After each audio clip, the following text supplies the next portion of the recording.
जब इन्हें हमने अडॉप्ट किया और अंग्रेजों के शासन प्रशासन ने इन्हें एक नियम कायदे कानूनों के तहत हमारे समाज में जबरन इंजेक्ट करने की कोशिश की, तो उसने कैसे भारत को गहराई तक प्रभावित किया, ये अपने आप में एक महत्वपूर्ण बात है।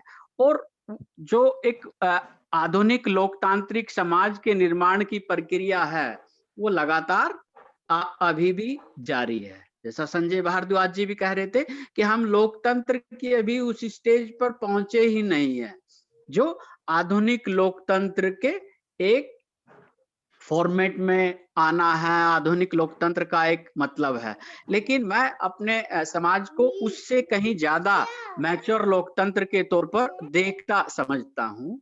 एक सोशियोलॉजी का विद्यार्थी होने के नाते जब राजनीति को पढ़ता हूँ और राजनीति को देखता हूँ कि भारत के समाज में राजनीति ने क्या किया और राजनीति से कैसे प्रभावित हुआ, तो एक कुछ मोटी-मोटी चीजें इस बात को समझने के लिए हमें ध्यान में रखनी चाहिए कि भारत में राजनीति वैसे नहीं घटी, ये अपने मॉडर्न रूप में भी और अपने आधुनिक तत्वों के साथ जो पूरे मॉडर्नाइजेशन के मूल्य लेकर आई थी और आधुनिक लोकतंत्र के जिस ख्याल के साथ पूरी दुनिया को राजनीति ने प्रभावित किया और दुआ, भारत में राजनीति वैसे नहीं चल पाई।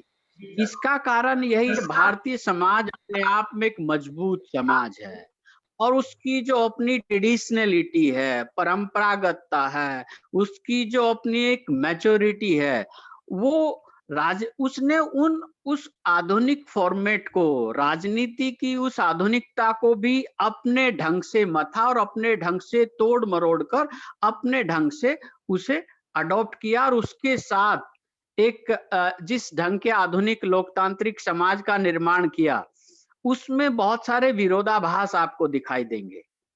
जैसे आप एक समझने के नाते मैं आपसे शेयर करना चाहता हूँ, क्या आधुनिक लोकतांत्रिक मूल्यों में ये बर्दाश्त किया जा सकता है कि जाति आधारित सोच लगातार बनी रहे? क्या आधुनिक लोकतांत्रिक मूल्य ये अलाउ करते हैं कि एक घोर अशिक्षित, घोर गरीब समाज उस तरह का एक mature political behave, election behave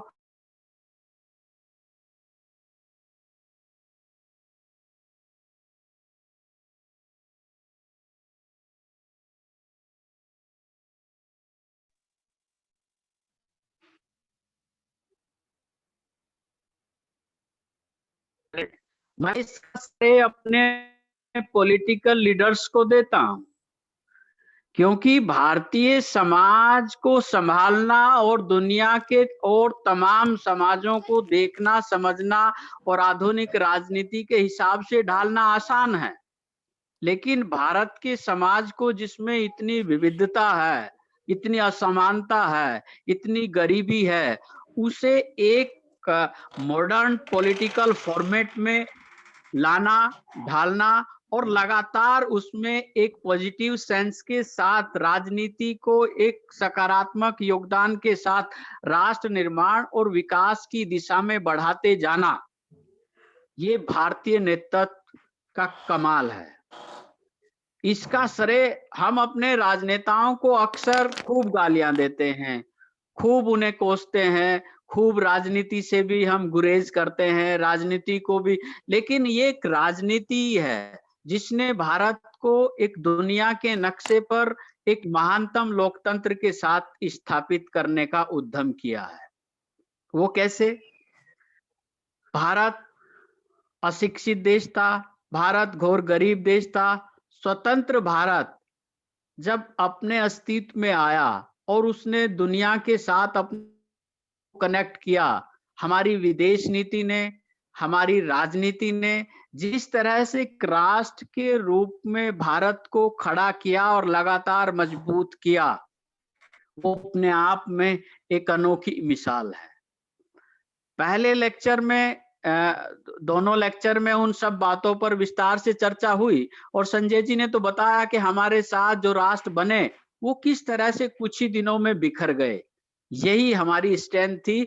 और इन्हीं सब संदर्भों में हमें भारतीय नेतृत्व की प्रशंसा और तारीफ करनी चाहिए, क्योंकि भारतीय राजनीति का और भारतीय नेतृत्व का और भारत में जो राजनीति का उद्देश्य और मकसद रहा है, उस उसका सबसे पहला और सबसे कहा जाए तो एक जो सेंट्रल जो एम रहा है, वो रहा है समाज को जोड़े रखना, राष्ट्र की एकता और अखंडता को अक्षुण्ण बनाए रखना। आर्थिक विकास या विकास हमारे लिए, हमारे नेताओं के लिए, हमारे देश के लिए सेकेंडरी चीज है। जब आप एक पूरे सिलसिलेवार इस समाज को राजनीतिक परिप्रेक्ष्य में समझेंगे, देखेंगे, तो आपको समझ आएगा कि इस देश की राजनीति के लिए विकास उतना महत्वपूर्ण नहीं है जितना इस समाज की एकता और अखंडता को अक्षुण्ण बनाए रखने का लक्ष्य महत्वपूर्ण है। इसीलिए मैं कहता हूं कि भारत को समझना इतना आसान नहीं है, क्योंकि भारत के लिए राजनीति कोई खाली सत्ता संघर्ष का मसला नहीं रहा है।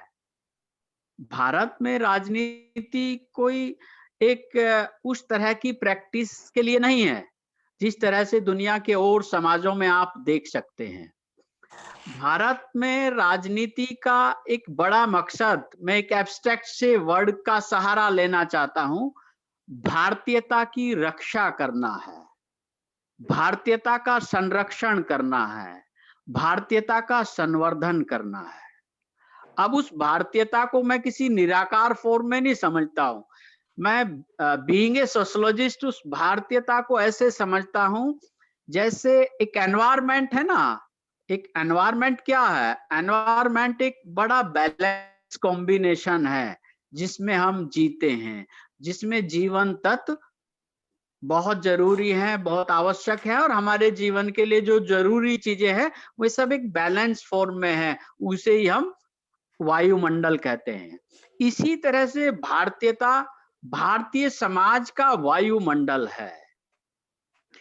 वायुमंडल में जो भारतीय मूल्य हैं, भारतीय मान्यताएं हैं, भारतीय आचार विचार हैं, भारतीय व्यवहार हैं, वो सब मिलकर भारतीयता का निर्माण करते हैं। जिस तरह का इतना खंडात्मक समाज, इतना बटा हुआ समाज, इतने अलग अलग सामाजिक समुदायों, समूहों, भाषाओं, धर्मों का समाज जितनी सॉलिडरिटी के साथ एग्जिस्ट करता है, ये उसी भारतीयता का कमाल है।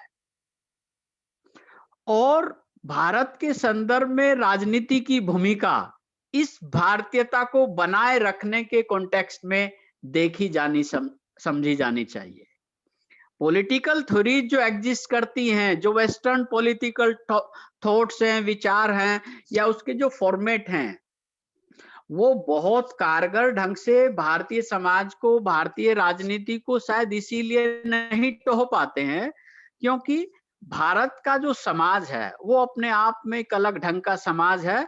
और भारतीय राजनीति के लिए इसीलिए मैं कहता हूं कि विकास से पहले वो सामाजिक विकास है, उस समाज की एकता, अखंडता, उसके वैल्यूज को साथ लेकर चलना, उन सबको बनाए रखना बड़ा काम है।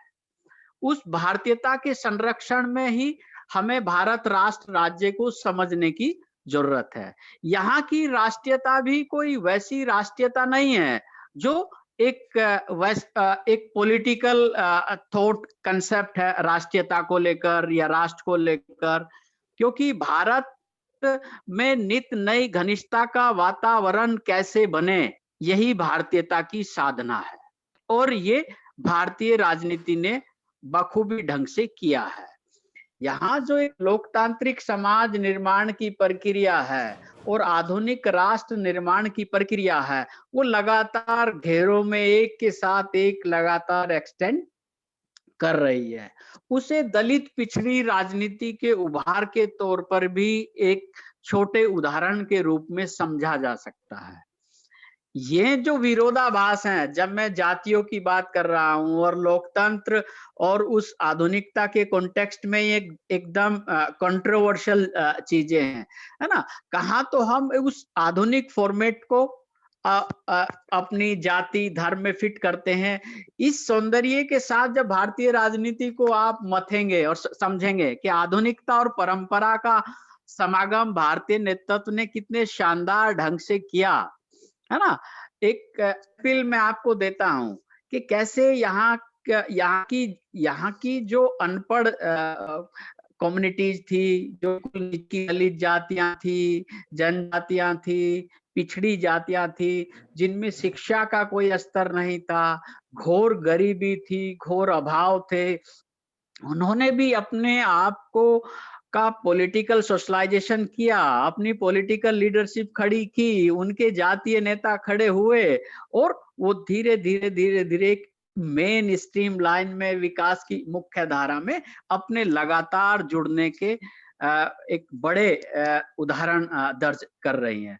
मैं अपने रिसर्च वर्क के दौरान जब एक पश्चिमी उत्तर प्रदेश के गांव में अपना रिसर्च कर रहा था, तो वहाँ गांव में एक जोगी जाति के परिवार से मैं अपना इंटरव्यू जब किया, तो वहाँ उनसे बातचीत में ये पूछा कि आप जोगी जाति से हैं, आपका तो कोई ऐसा नेता भी नहीं है, आप किस तरह से अपने इन सारी चीजों को जोड़ते हैं? कुछ उस कॉन्टेक्स्ट में सवाल था, सोशल मोबिलिटी पर मेरा काम था। तो उस रेस्पोंडेंट ने तुरंत मुझे हस्तक्षेप करते हुए कहा कि नहीं साहब, आप ऐसा कैसे कह सकते हैं, हमारा तो बहुत बड़ा नेता है अजीत जोगी, हमारा राष्ट्रीय नेता है। मैंने कहा भैया, अजीत जोगी छत्तीसगढ़ में है ना, वो जोगी है, वो ट्राइबल है, तुम पश्चिमी उत्तर प्रदेश की जोगी जाति के हो। कहने लगे साहब आप क्या बात कर रहे हैं, हम तो उनसे मिल भी आए, हमारे काम की उन्होंने सिफारिश भी की। तो ये जो गजब की सीढ़ी है जाति की, है ना, कोई भी एक छोटे से छोटा ग्रामीण आदमी, एक अनपढ़ आदमी भी अपनी जाति की सीढ़ी के सहारे इस लोकतंत्र के सत्ता के किसी पायदान का इस्तेमाल और उपयोग जब करता है, तो इसमें भारतीय राजनीति को समझने में हमें मदद मिलती है। भारत में धर्म की, संस्कृति की और इतिहास की अपनी क्षेत्रीयताएं हैं, अपनी स्थानीयताएं हैं और अपनी विलक्षणताएं हैं। उन्हें समझना इतना आसान नहीं है। इसकी गहरी समझ राजनीति से ही बनती है और राजनीति की राह तभी बनती है जब हमें इन छोटी-छोटी चीजों की एक गहरी समझ आती है। इसका भारतीय नेतृत्व ने बखूबी इस्तेमाल किया है। जो भारत में राजनीतिक दल नीचे से भी उभरे हैं, तो उन्होंने कैसे धीरे धीरे धीरे धीरे अपनी अपनेपन की चौहद्दी का विस्तार करते हुए एक राजनीतिक ताकत को विस्तार दिया है, ये देखने समझने का मामला है। और भारत में गठबंधन की राजनीतिक संस्कृति को समझे बिना आप यहाँ की राजनीति को समझ ही नहीं सकते हैं। भारत में एक पार्टी वर्चस्व की राजनीति जब जब हुई है, तो वो एक गलत डायरेक्शन में गई है। चाहे वो इंदिरा गांधी का उदाहरण आप देख सकते हैं, चाहे वो मौजूदा जो राजनीतिक परिदृश्य देश में है उसे आप देख सकते हैं। लेकिन वो भी और ये भी, इन दोनों में भी एक जो नेशनल नरेशन घड़ा गया, एक जो नेशनल कनेक्टिविटी हुई, वो छोटे छोटे दलों को मिलाकर हुई। आज की मौजूदा पार्टी में भी या एनडीए में भी आज 40 से ऊपर घटक दल उसके साथ हैं, है ना? तो इसी तरह यूपीए या जितनी भी सरकारें हैं, बिना गठबंधन के यहाँ आप एक पैन इंडिया कैरेक्टर या पैन इंडिया पॉलिटिक्स उस स्टाइल की देख समझ ही नहीं सकते। भारत को एक राजनीतिक रूप से देखने में, समझने में, करने में उन गठबंधनों को महत्व देना या उन छोटे-छोटे दलों के साथ मिलकर एक राजनीति का विस्तार करना इसलिए जरूरी है, जिस सामाजिक विविधता की, जिस सोशल डाइवर्सिटी की, जिस वैविध्य की बात मैं कर रहा हूँ, उसे मुकम्मल ढंग से एड्रेस तभी किया जा सकता है जब हम इस तरह के कोलिशन के साथ अपना राजनीतिक विस्तार करते हैं और अपनी एक राजनीतिक संस्कृति को घड़ते हैं। उस वैविध्य के साथ जो यहाँ की असमानता है, इनइक्वालिटी है, उसके साथ समता के, न्याय के, स्वतंत्रता के मूल्यों को एड्रेस करने में हमें भारतीय संविधान ने बहुत मदद की है। क्यों जी? जो आजादी के समय भारतीय राजनीतिक नेतृत्व था, उसने बहुत दूरदृष्टि के साथ उसने अपनी एक दिग्गज राजनीतिक विजन के साथ उन सारी चीजों को, उस पूरी डाइवर्सिटी को, उस पूरी इनइक्वालिटी को इतने सुंदर ढंग से सजोया भारतीय संविधान के अंदर कि उसने पूरे भारतीय समाज को मुकम्मल ढंग से एड्रेस करने का एक पूरा खाका भारतीय नेतृत्व को सौंपा, जिससे बहुत मदद भारतीय नेतृत्व को, भारतीय समाज को उस संविधान की रोशनी में देखने के लिए मिली। और हमने उन कमजोर वर्गों को भी राजनीति में समाहित रास्ता बनाया अपने संविधान के जरिए, अपने उन प्रावधानों के जरिए जिनसे जो राजनीति से बहुत दूर थे और देश के विकास की मुख्य धारा से बहुत दूर थे। तो संविधान ने भारतीय नेतृत्व को उसकी तरफ लाने में, एक पूरा मार्गदर्शन करने में, एक पूरी टॉर्च की तरह की एक भूमिका निभाई। क्योंकि विदेशी विद्वान तो भारत को एक ऐसा समाज मानते थे कि ये तो इतना कट्टर और इस ढंग का परंपरागत समाज है, ये बदलता ही नहीं। बाद में कुछ लोगों ने ये कहना शुरू किया कि ये बदलता तो है, पर बहुत धीमे से सैकड़ों सालों में इसमें छोटे-मोटे बदलाव आते हैं। जबकि अभी के जो एक्सपीरियंस आप 21वीं सदी तक के भारतीय समाज को जब देखेंगे तो शायद वो धारणाएं अपने आप में पूरी तरह स्पष्ट मिलेंगी, क्योंकि ग्लोबलाइजेशन की प्रक्रिया के बाद जितनी तेजी से इस भारतीय समाज में ट्रांसफॉर्मेशन हुआ, शायद दुनिया के किसी समाज में उतनी तेज गति से ना हुआ हो। तो उस तरह से भारतीय समाज का जब आधुनिक राजनीति के साथ परिचय हुआ और स्वतंत्र भारत की में राजनीतिक विचारों ने, राजनीतिक संस्थाओं ने इसमें प्रवेश किया, तो इसके सामाजिक रूपांतरण की जो प्रक्रिया थी वो थोड़ा तीव्र हुई, वो थोड़ा धीमे-धीमे बढ़ी और तेजी से उसका विकास हुआ। अब उस विकास के साथ-साथ हमने भारतीय नेतृत्व ने ये भी ख्याल रखा कि किस तरह से हम अपनी परंपरा का संरक्षण करें। क्योंकि जिस भारतीयता की मैं बात कर रहा हूँ, वो इसका प्राण परिवेश है, वो उसका वायुमंडल है। उसके बिना भारतीय समाज ना आगे चल सकता, ना जी सकता, ना बढ़ सकता। इसीलिए मैं आप से लगातार कह रहा हूँ कि यहाँ राष्ट्र राज्य जो एक राजनीति का मुख्य विषय है, उसका फॉर्मेशन भी एक अलग ढंग का है। यहाँ की राष्ट्रीयता का भाव भी अपने आप में एक अलग ढंग का है, जिसका आधार वही भारतीयता है, जिसे भारतीय राजनीति केंद्र में रखकर एड्रेस करती है और संविधान उसका सुरक्षा कवच बनता है। वो भारतीय नेतृत्व ने इस पूरे रोशनी के साथ जिस ढंग से इन चुनौतियों को अवसरों में बदलने का काम किया, तो वो इसी पर्सपेक्टिव को ध्यान में रखकर किया। हमारा देश कोई सामान्य देश नहीं है। देश की विशालता, आज की विविधता और सांस्कृतिक विरासत की इतनी विराटता और हमारे सभ्यतिक वैभव की साझी सोच, ये सब जो मिलकर एक भारत का भान कराते हैं, एक राष्ट्र के रूप में हमारी समझ को बढ़ाते हैं, वही भारतीयता है। और भारतीय नेतृत्व इसी को समझकर राजनीति करता है। मैं भारतीय नेतृत्व की इसी चीज का कायल हूँ और भारतीय नेतृत्व को इसी चीज में दुनिया के तमाम नेतृत्व से आगे सर्वाधिक नंबर देता हूँ, क्योंकि ज्यादातर देशों ने अपने समाज को राजनीति से बदलने में बहुत कुछ गंवाया है, लेकिन भारत ने अपनी उस सनातनता को बहुत हद तक कायम रखा है और आधुनिक राजनीति के साथ अपने आप को जोड़े रखा है। जिस तरह से भारत में लगातार इतने विदेशी साम्राज्य रहे, मुगल रहे, डच रहे, अंग्रेज रहे, क्या किसी दुनिया में अगर इस तरह से रहे तो उनका कुछ अपना सनातन उस तरह का एक मूल स्वभाव बच पाया?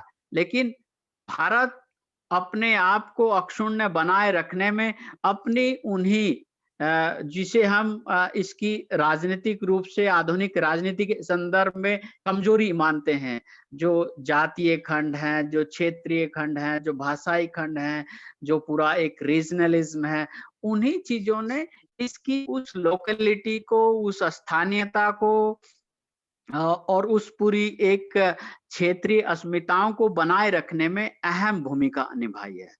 जहाँ इतने जाति, धर्म, भाषा, क्षेत्र आज भी हमारा जो पॉलिटिकल बिहेव है, वो रिश्ते-नातों तक के हिसाब से होता है। इवन हमारी पॉलिटिकल पार्टीज़ को भी ये ध्यान में रखना होता है कि किस जाति के उम्मीदवारों को किस तरफ देना है। यहाँ जो कैंडिडेचर है वो किस ढंग से तय होना है। तो एक पूरी लोकतांत्रिक प्रणाली का सफल संचालन भी हम अपने उसी सामाजिक फॉर्मेट में रहकर कर रहे हैं। यानी कि उन आधुनिक चीज़ों को भी हम अपनी परंपरा के साथ नत्थी करके उस आधुनिकता के वट वृक्ष पर अपनी परंपरा के कलम के साथ लगाकर ही उसमें आगे बढ़ सकते हैं और लगातार इसी फॉर्मेट में हमने सफलता पाई है।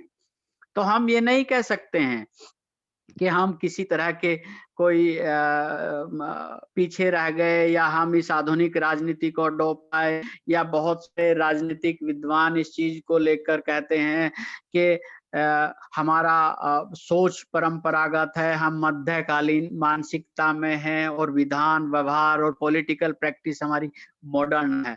यही भारतीय खूबसूरती है और यही भारतीय समाज की स्ट्रेंथ है और यही भारतीय नेतृत्व का कमाल है कि उसने तमाम उन आधुनिक चीजों को अपने ढंग से काट-छाँट कर, अपने ढंग से ढाल कर, अपनी राजनीतिक संस्कृति को एक गठबंधन की संस्कृति के आधार पर मथ कर, मिलाकर जिन आधुनिक राजनीतिक मूल्यों का निर्माण किया, वही आधुनिक भारतीय राष्ट्र के निर्माण में, भारत के एक लोकतांत्रिक समाज के निर्माण में महत्वपूर्ण भूमिका निभा रहे हैं।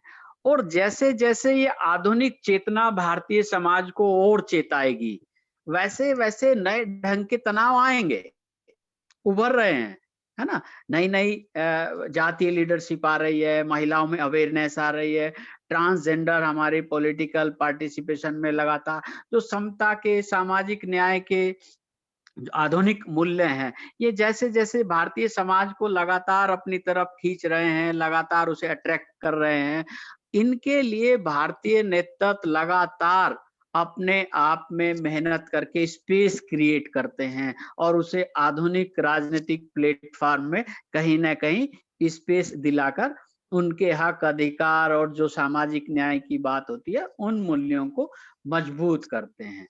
तो भारतीय राजनीति को इस कॉन्टेक्स्ट में समझने के लिए बहुत उद्यम भारतीय नेतृत्व का है और भारतीय नेतृत्व को इन सारी चीजों की अपने समाज की गहरी समझ है।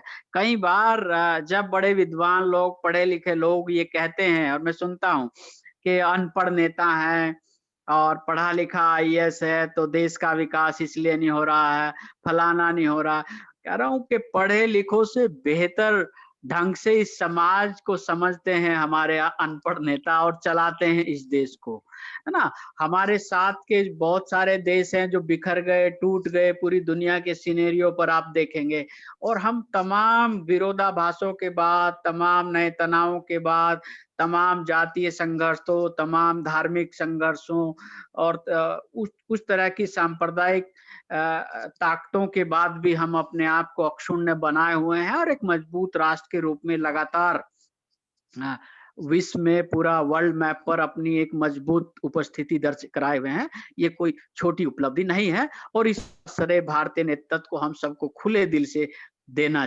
चाहिए। समाज को सशक्त बनाने का और समाज में जो सामाजिक सद्भाव बनाने का काम राजनीति ने भारत में किया है, वो शायद किसी और तरीके से हो ही नहीं सकता था। क्योंकि एक बहुत विशाल देश है। देश कोई एक छोटा मोटा नहीं है। कश्मीर से कन्याकुमारी तक और पूरब से पश्चिम तक पूरा इतना बड़ा कंट्री, इतनी विविधताओं वाला देश, और इस तरह से जोड़ना, इस तरह से उसे लगातार एक राष्ट्र के रूप में बांधे रखना, ये एक अद्भुत नेतृत्व का कमाल है। और हमें इन सारी चीजों को समझते हुए, क्योंकि हमारे जो समाज का व्यवहार है, हमारी जो समाज का सोच है, वो भी हमें इसमें बहुत मदद करता है। जिन सामाजिक मूल्यों के लिए मैं आग्रह कर रहा हूँ आपसे, और जिस भारतीयता के भाव को समझने समझाने का प्रयास मैं अपने इस बातचीत में कर रहा हूँ, उसे मैंने एक अपनी रिसर्च के दौरान देखा, जब मैं मध्य प्रदेश में सहरिया ट्राइब्स के बीच एक फील्ड वर्क में था। तो वहाँ एक सहरिया जाति का गांव था, कुछ दो नाम उस गांव का है, जो ललितपुर की सीमा पर मिलता है। वहाँ एक मुस्लिम फैमिली थी, और वो पूरा गांव सहरिया ट्राइब का था। सहरिया ट्राइब्स अपने आप में एक पैसिव स्टाइल की और अपनी मौज मस्ती वाली उस तरह की ट्राइब है। आप सब राजस्थान के साथी मुझसे ज्यादा जानते समझते हैं उसे। तो वो जो मुस्लिम परिवार था, शेर खान और उनकी मदर असगरी, मेरी उन सबसे बातचीत हुई, लंबी अ, बातचीत, शहरी समाज के लोगों से सबसे एक विस्तार से बात हुई। वो वहां पर लगातार 2 योजनाओं से उस गांव का प्रधान था। उस गांव का प्रधान मुस्लिम था, शेर खान नाम था, और पूरा गांव शहरिया का था, सब झोपड़ियों में उनमें वहां रहते थे। अब जैसे एक हम जैसे पढ़े लिखों की अपनी एक पुख्ता समझ है, और हमारा अपना एक लोकतांत्रिक अंडरस्टैंडिंग है, हम जैसे चीजों को देखते हैं, बहुमत, अल्पमत, राजनीति, प्रधान और वोट, कितना किसका वोट है। तो मैं इसी तरह से बातचीत करते हुए, सारे ग्रामीण वहाँ कुछ लोग बैठे थे, उन्होंने कहा कि यहाँ एक मुस्लिम का घर है और आप सहरिया लोग सैकड़ों की संख्या में परिवार हैं, और प्रधान आपका मुसलमान है, लगातार 2 योजनाओं से। आप लोग क्यों नहीं पॉलिटिकल पार्टिसिपेशन करते, क्यों ग्राम पंचायत का चुनाव नहीं लड़ते, क्यों नहीं जीतते, क्यों, है ना? आप वोट हैं और उनकी 50 वोट हैं। तो उस पर एक सारी महिलाएं मुझ पर इतनी नाराज हुई, वो महिला, कि मैं बोल नहीं पाया कुछ आगे, क्योंकि मैंने दो तीन बार अपनी बातचीत में कह दिया कि आपका प्रधान मुसलमान है और आपकी संख्या इतनी है। तो उसने मुझे खड़े होकर कहा कि साहब, आप बार बार मुसलमान मुसलमान क्यों कर रहे हैं? वो हमारे लिए मुसलमान नहीं है, वो हमारे लिए भूमिया है।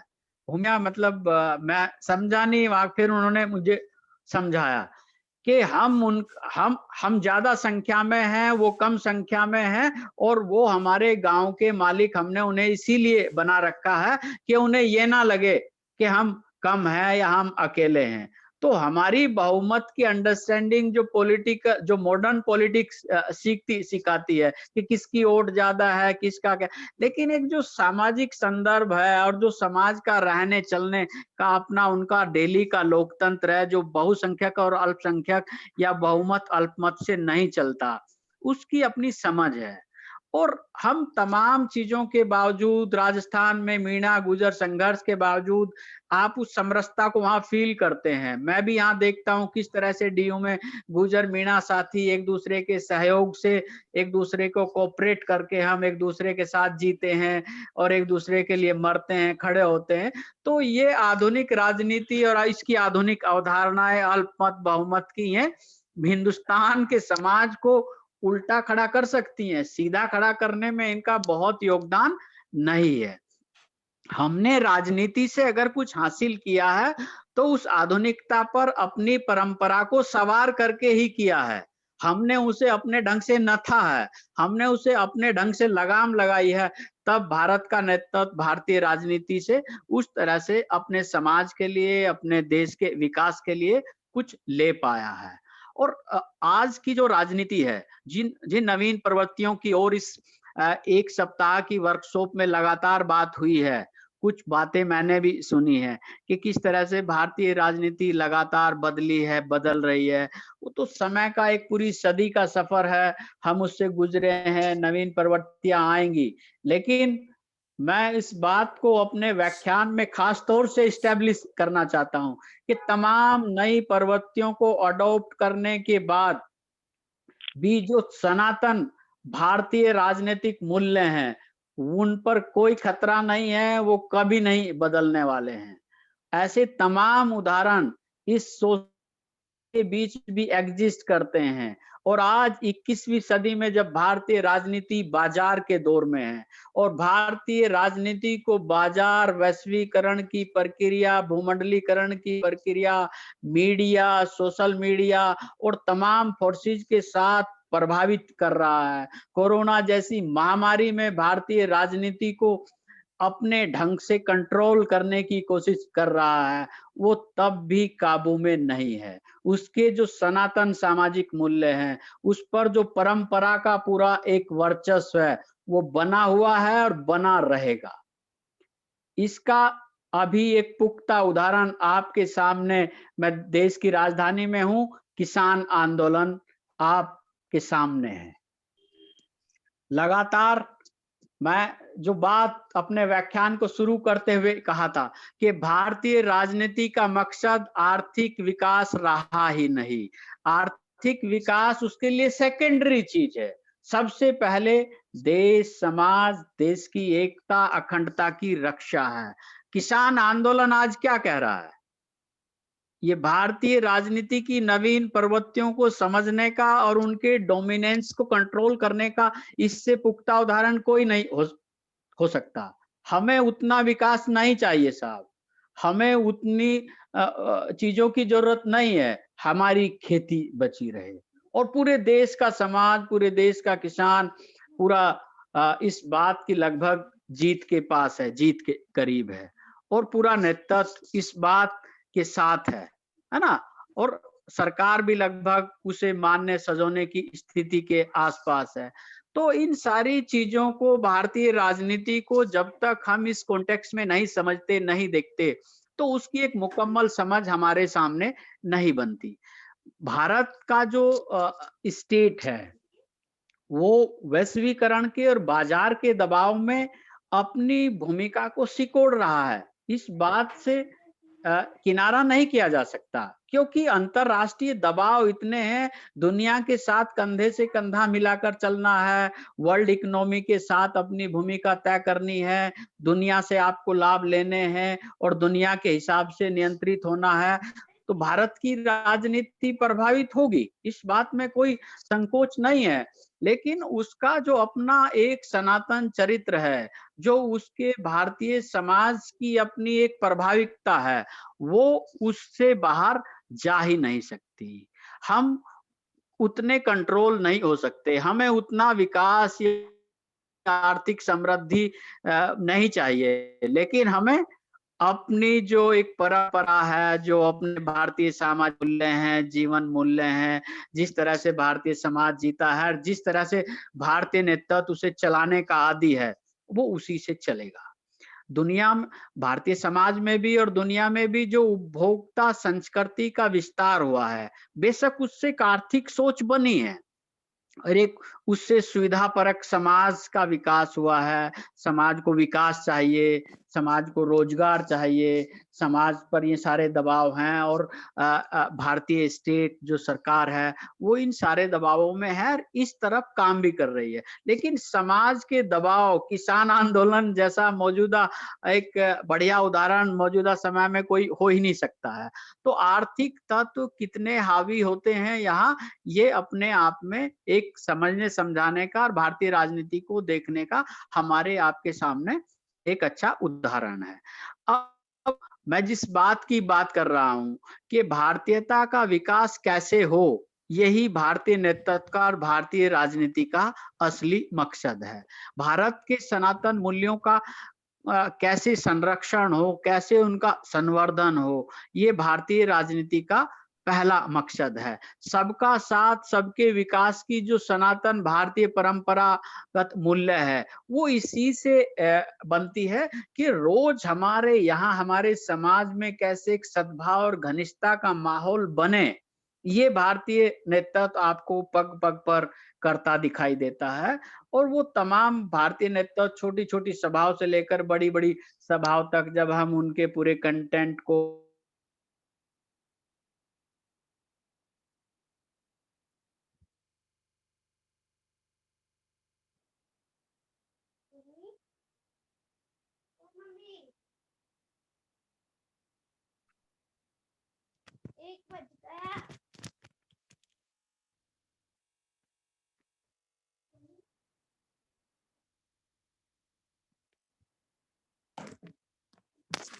सोच की थिंकिंग है।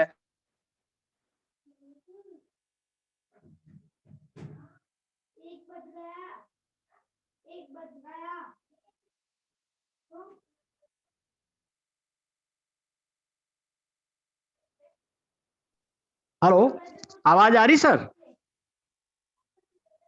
हेलो। हाँ सर, आपकी आवाज आ रही है। ओ सॉरी सॉरी, कुछ डिस्टरबेंस था, है ना, बीच में कुछ डिस्कनेक्ट था। तो इन तमाम चीजों को, मेरे साथ लंबा हो रहा है लेकिन मैं इसे समेट रहा हूँ, जल्दी कोशिश कर रहा हूँ। भारतीय राजनीति को, भारतीय नेतृत्व की भूमिका को और भारतीय राजनीति में जो नए ट्रेंड्स और नए पैटर्न उभर रहे हैं, उन सबको हमें इन सारे कॉन्टेक्स्ट में फैलाकर देखने की, समझने की जरूरत है।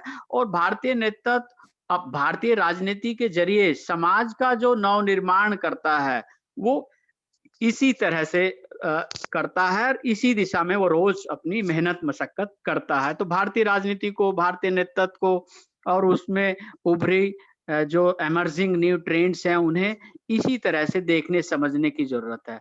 आजाद भारत में जो हमने कसरत की और पूरे नेशनल मूवमेंट के दौरान हमने जिन साझे राजनीतिक मूल्यों और जीवन मूल्यों का निर्माण किया, वही स्वतंत्र भारत के राष्ट्र निर्माण में हमें काम आए। उन्हीं के जरिए हमने समाज का निर्माण किया, आधुनिक राष्ट्र का निर्माण किया और भारतीय राजनीति के जरिए, अपने वेलफेयर स्टेट के जरिए देश का, समाज का विकास किया।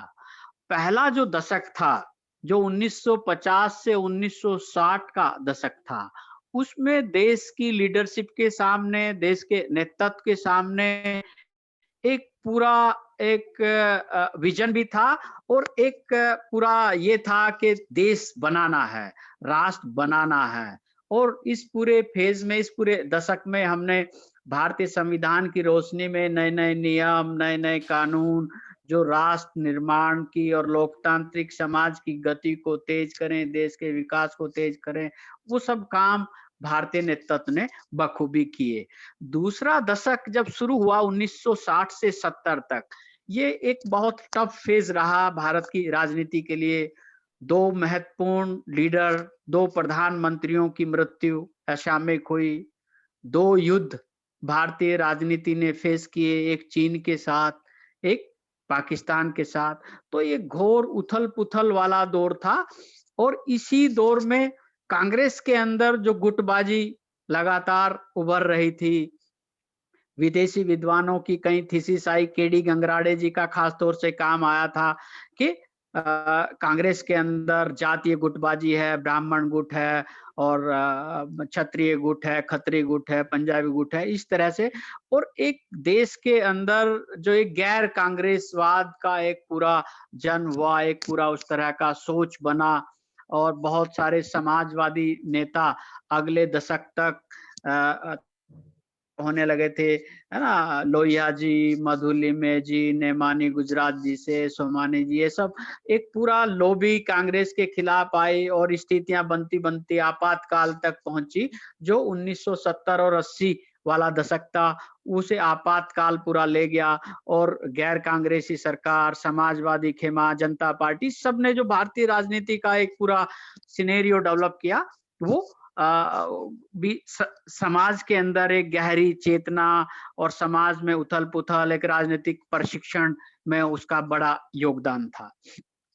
इसी तरह से 1980 से 90 जो वैश्विक मंदी वाला दशक था, उदारवाद की एक नए ढंग से शुरुआत थी और इंदिरा गांधी का एक नए ढंग से पदार्पण था वो, और फिर उनकी मृत्यु, और पूरे 90 तक आते आते एक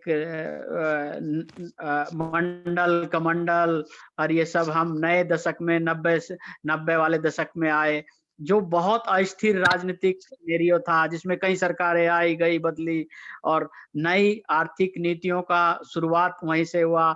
भारतीय राजनीति में नए प्रयोग, नया पंचायती राज, कंप्यूटर का ये पूरा, इसने पूरे देश को, पूरे जो सोशल ट्रांसफॉर्मेशन पॉलिटिकल सिनेरियो के जरिए हुआ, ये सब आप लोगों ने लगातार इन 4-5 दिन में पूरा देखा सुना।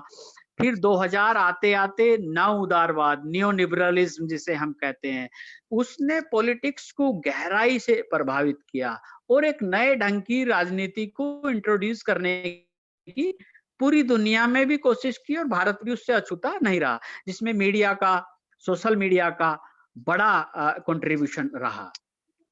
इसीलिए आप देखेंगे कि 2010 आते-आते एक पूरी दुनिया में जिस तरह से एक नेशनलिज्म, एक नई ढंग की कट्टरता, एक फंडामेंटल फोर्सेस पॉलिटिक्स के सेंटर में पूरी दुनिया में दिखाई दे रही थी, तो भारत में भी उसी तरह का विकास और राष्ट्रवाद का कॉकटेल बना और पूरा एक नेशनल नैरेटिव्स, है ना, भिन्न-भिन्न चीजों को एड्रेस करके घड़ा और उसमें भारतीय राजनीति ने अपने ढंग से अपनी उपस्थिति दर्ज कराई और देश में एक नए ढंग की राजनीतिक संस्कृति का भी सूत्रपात करने की कोशिश की। लेकिन मैं फिर कह रहा हूं कि वो अपने बेसिक मूल्यों में और अपने परंपरागत चीजों में उस तरह से वही हावी है। उसके ऊपर थोड़ा बहुत मुलम्मा जिस तरह से चढ़ने की, चढ़ाने की कोशिश होती है, वो होती इंफॉर्मेशन टेक्नोलॉजी आज की तारीख में पूरी दुनिया के सामने, पूरी दुनिया के समाजों के लिए महत्वपूर्ण रोल निभा रही है और ये अभी चलेगा, क्योंकि जिस तरह से पूरा दुनिया एक काम चलाऊ लीडरशिप से काम चला रही है, तो वो भी चलेगा। कहीं-कहीं थोड़े-थोड़े परिवर्तन आने शुरू हो गए हैं। अब पूरी दुनिया अमेरिका एकदम से नहीं बन सकती। वहाँ एक झटके में पूरी एक लीडरशिप को चेंज करने का काम, उनके पास अपनी एक गहरी समझ, एक एजुकेशन का लेवल, उस तरह के एक डेमोक्रेटिक वैल्यूज का सोशलाइजेशन है। मैं कह रहा हूँ हम एक थोड़ा-सा बहुत परंपरागत समाज हैं। हम थोड़ा धीरे-धीरे ही बदलते हैं। हम पॉजिटिव डायरेक्शन में भी, हम क्रांति में बहुत ज़्यादा आस्था नहीं रखते। हम एक स्लो सोसाइटी तो हैं। इस बात को, यही हमारी ट्रेडिशनैलिटी और हमारी इन सारी चीज़ों को बनाए रखे हुए भी है। लेकिन मैं इसे इसलिए कह रहा हूँ कि ये पूरी दुनिया में पूरा सीन, जब से अरब क्रांति शुरू हुई थी, विकीलीक्स वाला आपको मसला याद आ रहा होगा कि मीडिया ने, सोशल मीडिया ने और इंफॉर्मेशन टेक्नोलॉजी ने मिलकर कैसे दुनिया की सरकारों को अस्थिर करने का काम किया है। क्योंकि टेक्नोलॉजी का कंसंट्रेशन जैसे-जैसे मजबूत देशों के पास होगा, जैसे-जैसे मजबूत सरकारों के पास होगा, वो अपने राजनीतिक वर्चस्व के लिए एक झटके में उनका इस्तेमाल करेंगे ही।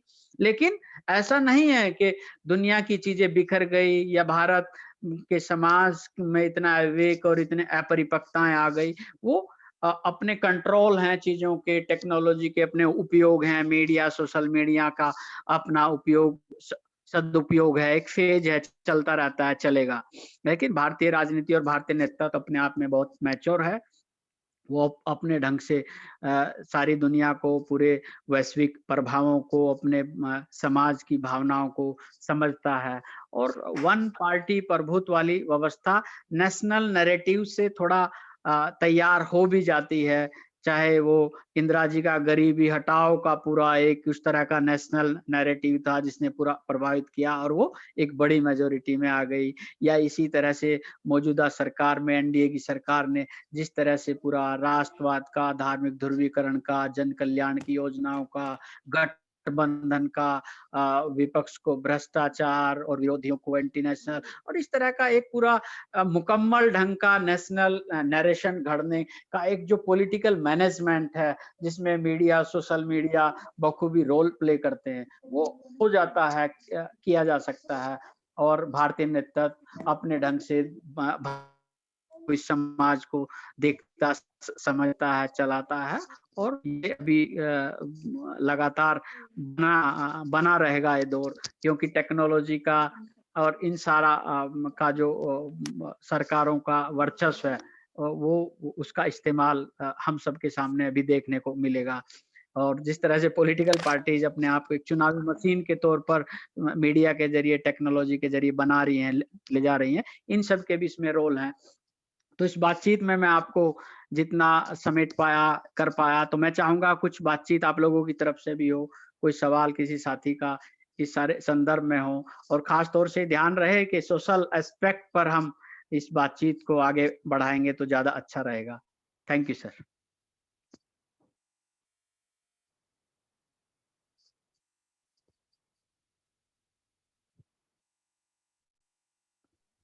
धन्यवाद सर, कर दिया यहाँ से।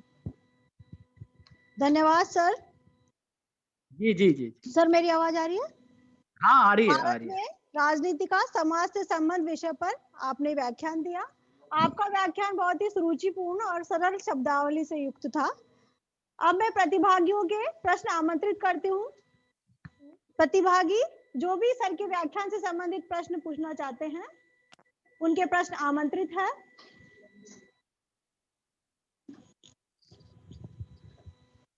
प्रतिभागियों के प्रश्न आमंत्रित है, यदि कोई पूछना चाहे।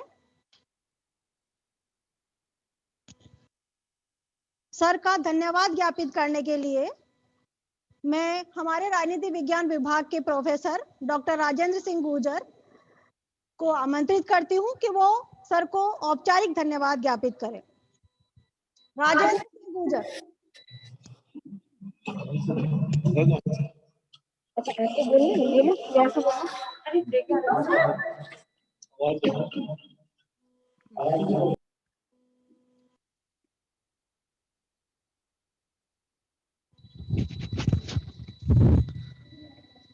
धन्यवाद राकेश राणा जी।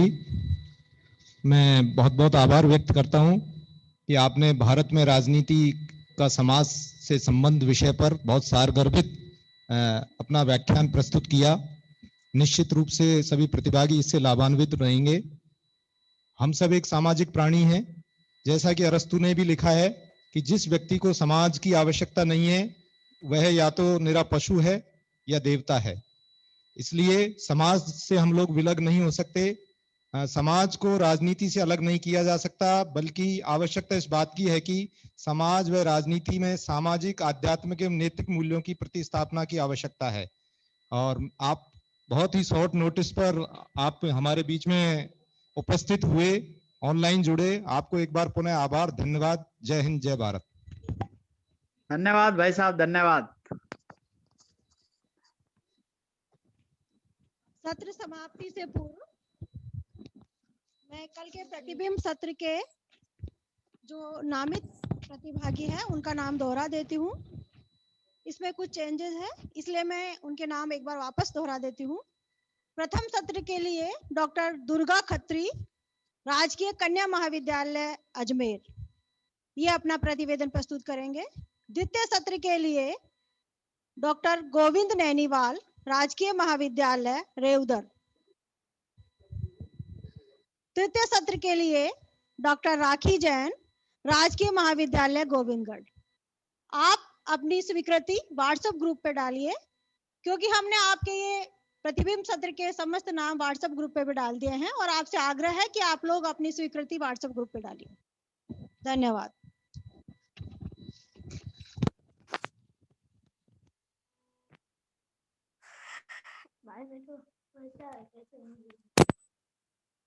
मम्मी